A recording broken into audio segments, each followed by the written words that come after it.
During embryonic development, neuronal synapses form to prepare the body for its interaction with the environment after birth. But prior to the formation, the brain has to ensure a smooth flow of sensory input into the processing centers through axon guidance and map formation.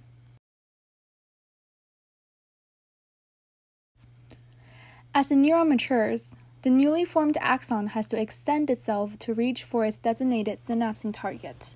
But how does the axon distinguish its target and know the appropriate pathway to get there? Without correct guidance, correct synapses cannot be formed, and the flow of information will be disrupted.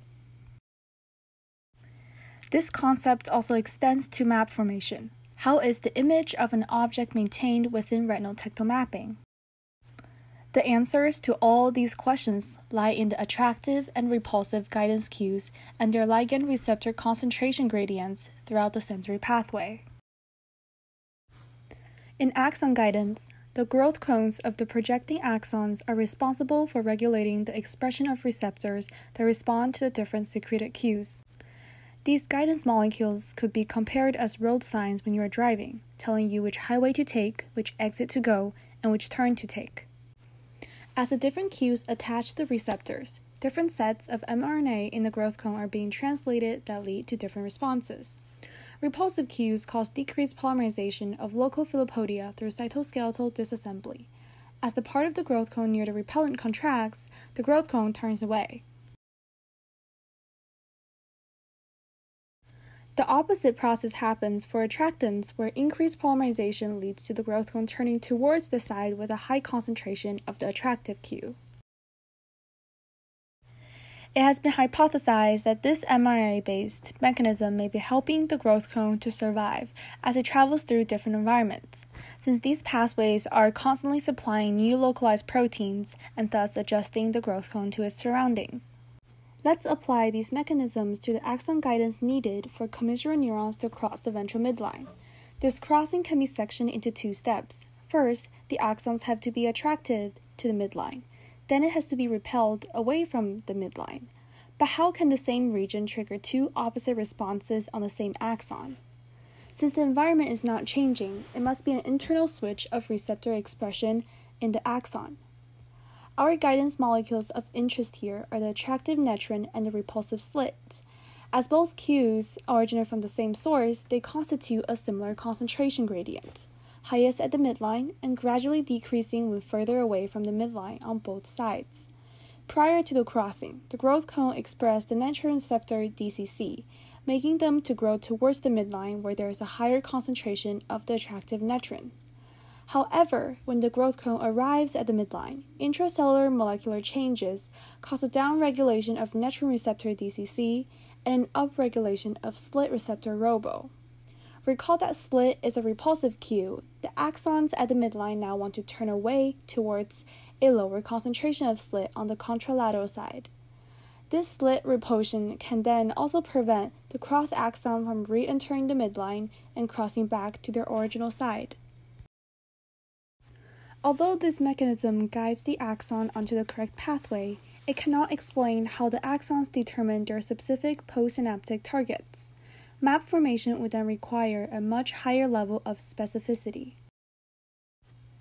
In 1963, Sperry proposed the chemoaffinity hypothesis based on his experiment in which the retinal tectal map was preserved in frogs whose eyes were rotated 180 degrees.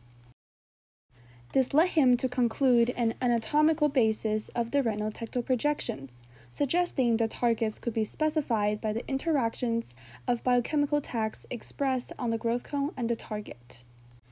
This theory can also be supported by the observed complementary gradients of the repulsive ligand receptors in the ephrin family.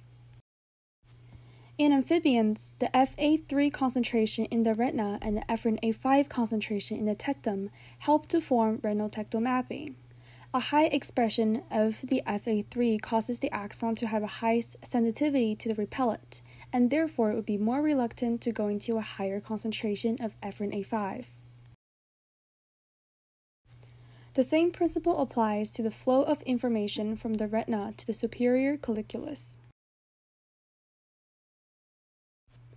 Although different efferents and their F receptors have different concentration distribution patterns, it is extremely important to recognize that these gradients between the ligand receptor pairs are maintained throughout the developing visual pathway.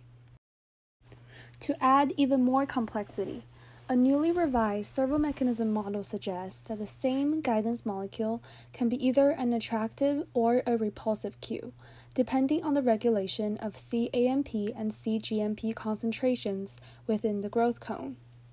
Increasing second messengers of the response pathway causes the guidance molecule to be recognized as an attractive cue, while decreasing the response pathway causes the guidance molecule to become repulsive.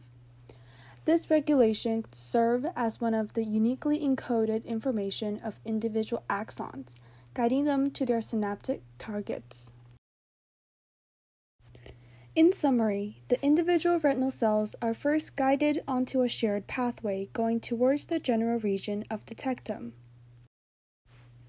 When they arrive, more specified guidance cues help them recognize their own unique target.